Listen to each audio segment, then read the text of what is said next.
I'm here to cook, not to eat. What does that mean? Well, let's get into it. Recently I had somebody reach out to me and ask me if I wanted to come out and do an open mic at their comedy place and try out some new jokes. And I declined.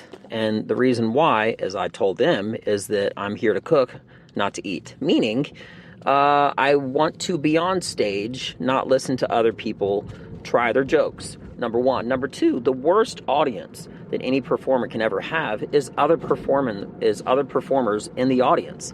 Think about it like this. Well, don't you think the mindset is completely different for a professional baseball player, somebody that's in the dugout getting ready to hit the ball, okay, as compared to somebody that's in the stands who's not even a baseball player? Of course it is, right? Which brings me to my original point, all right? The worst audience and the best audience, all I need is people. So what I do is I actually go out to like the mall, or I'll walk around and I'll find some people, because I don't need a designated time or a list or something like that to try out new jokes. All I need is people. You, the listener, you are my people, okay? I'm not trying to sell tickets to other comedians. I'm trying to sell tickets to people and make people laugh that don't want to do stand-up comedy. It's very simple to understand, And in that aspect, I'm a chef. I'm not a patron.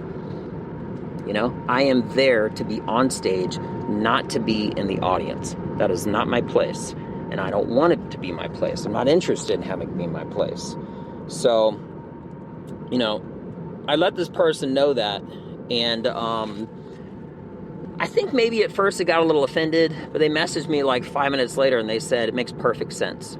And again, not being emotional, but it does make sense.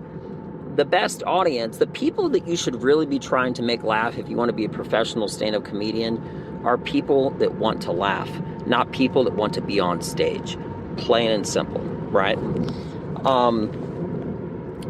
I started this whole thing around Corona season, 2020-ish, right?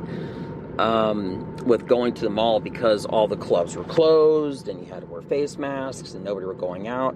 But I always had very unsuccessful results whenever I would go to open mics, because they weren't paying attention. They were thinking about the things that they were saying on stage instead of just letting go and listening to what I'm saying, and vice versa.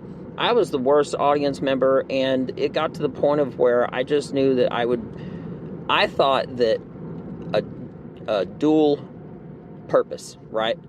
First off, I don't want to listen to other people. I just want to be on stage. And then second off, if I already went, all right, I just want to leave. And then if I'm awaiting to go on stage, I'm not going to be listening to what you're saying. I'm just going to be thinking about what I'm saying, and then I'm giving you a bad scientific measurement. I'm giving you a bad read, bad results, as far as the actions, the reactions, the punchline, the joke, the setup, everything. Whatever you're trying to say, I'm not interested, right? You're selling the wrong product to the wrong audience. So that's my 2 cents on that, Ever since I've been doing this thing where I pretty much just go to the mall, and very intelligently I express to people, I say, hey guys, listen, I'm a stand-up comedian, I travel, I do shows, this and that, and I read a joke, and if you just had a minute, I just want to say something to see if I can make you laugh.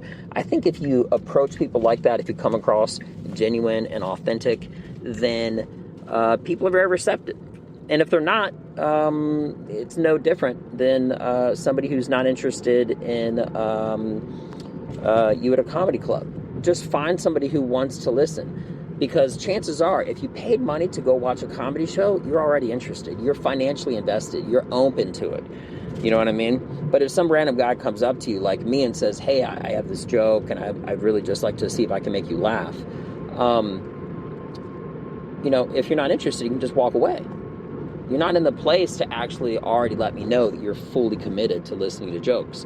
But I'm being honest with you about, I would say like 95% of everybody, more than 9 out of 10, but less than 10 out of 10, right? It's like almost 100% of the time, I just, I actually just left the grocery store, and I had two different groups of people that I tried these jokes on, and I did about 2.5 minutes in like aisle 6 and aisle 10, and I killed it. And I had been working on it because before that I did it at the mall. That's all I need. All I need is people. The key to my success is you. You are what make me successful. And in science, if you know that something does not work, that's actually good data. That's good information, because that just basically says either A, it does not work at all, or B, maybe it kind of works, but you just need to make some adjustments to it, right? Until you refine it. But anyway, the art of verbal emotions and getting a distinct feeling of usually humor and laughter and stuff like that. It's me. It's my passion. It's part of me. It's who I am, and I love it. So, in the exact way that most chefs, coming around full circle, right? Maybe love to. I'm sure they love their own food, but they love to cook.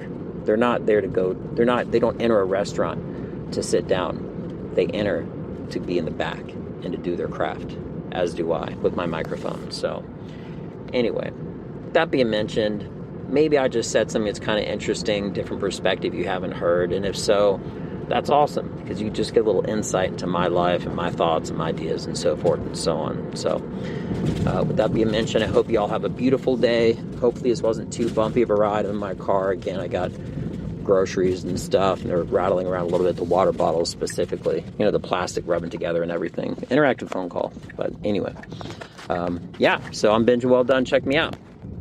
Peace.